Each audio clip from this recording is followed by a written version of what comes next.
장애인 문화복지신문 제371호 제16면 기사입니다. 문화체육관광부 제2차 한국수어발전기본계획 23 물결표 사인 27 발표. 문화체육관광부 이하 문체부는 2월 6일 월 사회관계장관 회의에서 향후 5년간의 한국수어 정책 비전과 방향을 제시한 제2차 한국수어발전기본계획 2023-2027 이하 기본계획을 발표했다.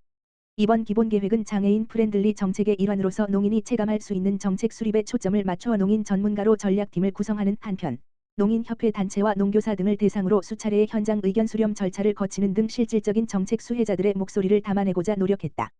이는 제1차 기본계획이 최초로 수어 정책의 중장기 정책 방향을 제시하는 과정에서 제도적 기반 조성에 중점을 두었던 것과 차이가 있다.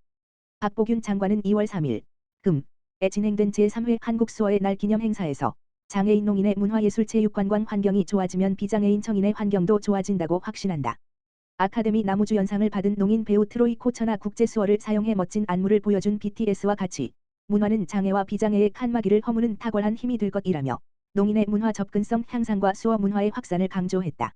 박 장관은 제2차 한국수어발전 기본계획을 통해 농인과 그 가족을 위한 수어 교육기관 확대, 수어 통역 지원 정책은 물론 농인과 비농인이 자유롭게 소통하고 연대하는 방안을 지속적으로 마련해 나가겠다라고 밝혔다. 농인은 청각장애인 중 수어를 일상어로 사용하는 사람으로서 국내에 약 5만 2천여 명이 있는 것으로 추정된다. 농인들은 수어를 통해 사고하고 정보에 접근하고 문화를 누리고 사회와 소통한다. 이에 윤석열 정부는 공정한 문화 접근 보장을 국정과제로 지정해 농인의 언어권과 정보 접근권을 강화하고 있다. 이를 달성하기 위해 제2차 기본계획은 일상에서 소통하는 언어, 함께 누리는 한국수어라는 비전 아래 공정한 한국수어 교육, 차별 없는 정보 접근, 자유로운 문화 누림 등 공정하고 자유로운 한국수어 사용 환경 조성을 통한 삶의 질 제고 등을 목표로 4가지 추진 전략과 12가지 추진 과제를 선정했다. 한국수어 제도 및 기반 확대. 농인을 포함한 농인의 가족이 서로 대화하고 소통하기 위해서는 수어 교육을 받을 기회가 무엇보다 절실하다. 이에 농인 등을 위한 한국수어교육원 별표 사인과 한국수어교원 양성을 위한 교육기관을 각각 17개소, 전국 17개 광역시 도별 1개소로 확대한다. 수어 교육의 질을 담보하는 또 하나의 축은 수어교원이다. 현재까지 2급 교원에서 1급 교원으로의 승급 절차가 미비해 2급 교원만 배출됐다. 이에 전문성과 교육 경력을 갖춘 1급 교원을 양성하기 위해 2급 1급 승급을 위한 교육과정과 지침을 마련하는 등 한국수어교원 자격제도를 보완한다. 맞춤형 수어 교육 및 수어 능력 향상. 누구나 공정하게 한국수어를 배울 수 있도록 교육 대상별 맞춤형 교육과정과 교재를 개발한다. 현재까지 국가에서 개발한 한국수어 교재는 농인 성인용으로 개발된 한국수어 문법서가 유일하다. 농아동과 농학생, 농인의 가족, 부모, 자녀 등을 위한 교재는 거의 없어 수어 교육의 기회를 얻지 못하고 있는 실정 별표 사인이다. 이에 농학생을 위해서는 2020 개정 특수교육과정에서 수어 과목을 편성, 24년부터 적용 예정했고 23년부터 순차적으로 농아동과 농인의 가족, 자녀, 부모 등을 위한 교육과정과 교재를 개발해 수어교육원 등 교육 현장에 적용할 계획이다. 농인과 사회를 이어주는 한국수어통역사의 전문성을 강화하는 방안도 추진한다. 코로나19를 계기로 정부 정책 발표 등 공공영역에서의 수어통역 지원이 증가하면서 재난안전과 법률, 의료 등 전문 분야별 수어통역사에 대한 수요도 증가하고 있다. 이에 공공수어통역 시 필요한 통역 표준 지침을 개발하고 농인으로 구성된 수어통역 모니터링단을 운영하는 등 한국수어통역 품질에 관한 환류 체계를 마련할 예정이다. 차별 없는 수어 사용 환경 조성. 공공영역에서의 한국수어통역 지원 범위를 정부 발표에서 공공기관, 문화예술기관 발표로 확대하고 지원 횟수도 연 2,000회 이상 별표 사인으로 늘린다. 22년 한국수화언어법 개정으로 국민의 생명안전과 관련된 정부 발표에 대한 한국수어통역 지원 의무화의 법적 기반이 마련된 바 있다. 또한 박물관 미술관 등의 전시 정보와 대쉬 영화에 대한 한국수어 통역 영상을 제작 지원해 농인들이 자유롭게 문화를 누릴 수 있는 환경을 조성할 예정이다. 농인들의 미디어 접근성도 강화한다. 방송통신위원회는 22년에 국정과제 국민과 동행하는 디지털 미디어 세상을 이행하기 위해 한국수어 방송 의무 편성 비율을 확대 5% 7% 한 바 있다. 이번 기본계획에서는 한국수어 방송의 품질을 높이기 위해 장애인 방송 품질 평가 체계를 마련하는 한편 농인들의 미디어 접근성을 높이기 위해 미디어 음성을 한국수어로 변환해 제공하는 인공지능 기술을 개발 제공할 방침이다. 인공지능 시대에 대응한 한국수어 정보화.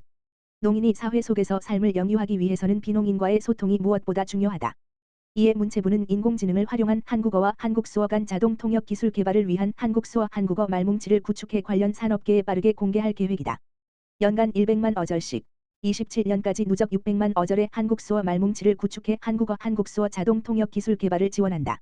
농인이 실생활에서 사용하는 한국 수어를 중심으로 한국 수어 한국어 사전도 편찬한다. 기존의 한국 수어 사전, 공문현, 은 한국어 어휘에 대응 수어만 제공하고 의미 정보가 없어 활용성이 떨어진다는 지적을 받아왔다.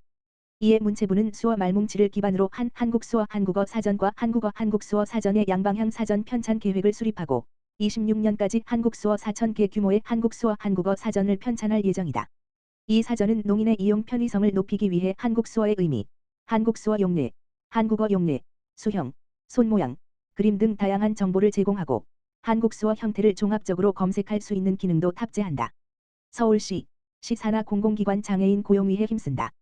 서울시는 시 산하 투자 출연기관이 원활하게 장애인을 고용할 수 있도록 맞춤형 컨설팅, 장애인 의무고용 설명회 등의 지원 대책을 추진한다고 밝혔다. 시는 작년에 이어 올해에도 장애인 일자리 센터와 발달장애인 고용 컨설팅 기관인 커리어 플러스 센터와 협업하여 직무 분석, 고용 진단 등 맞춤형 컨설팅을 진행한다. 기관별 직무 분석을 통해 장애인에 적합한 직무를 세분화하고 장애인 우수 고용 사례를 중심으로 컨설팅을 제공한다. 고용 진단을 통해 적합 직무 부족, 고용 환경 취약 등 장애 요인을 분석하고 해당 기관에 맞는 인력 확보로 이어질 수 있도록 지원한다. 시는 장애인 의무 고용이 필요한 기관에 대해 올 상반기에 우선적으로 컨설팅을 실시할 계획이며 나머지 기관에 대해서도 지속적으로 장애인 고용률 등을 살펴 컨설팅을 해나갈 계획이다. 2022년 기준 서울시 장애인 고용 부담금 감면 연계 고용 사업장 현황은 장애인 표준 사업장은 117개 중 16개소, 14%, 장애인 직업재활시설은 140개소 중 10개소, 7%이다. 판촉 인쇄, 우편물 관리, 카페 입점 운영 대행, 소독 등 공공기관의 연계 가능성이 높은 품목과 서비스를 중심으로 컨설팅을 추진해 연계 고용률 제고를 위해 노력할 계획이다. 실제 서울의료원의 경우 장애인 표준 사업장과 세탁 용역을 실시해 장애인 연계 고용을 실시하여 장애인 고용 부담금을 감면받고 있다. 시는 지난 10일 금 시투자 출연기관 채용 계약 담당자를 대상으로 이러한 지원 대책 공유와 의무고용 제도 안내를 위해 장애인 의무고용 설명회를 개최했다.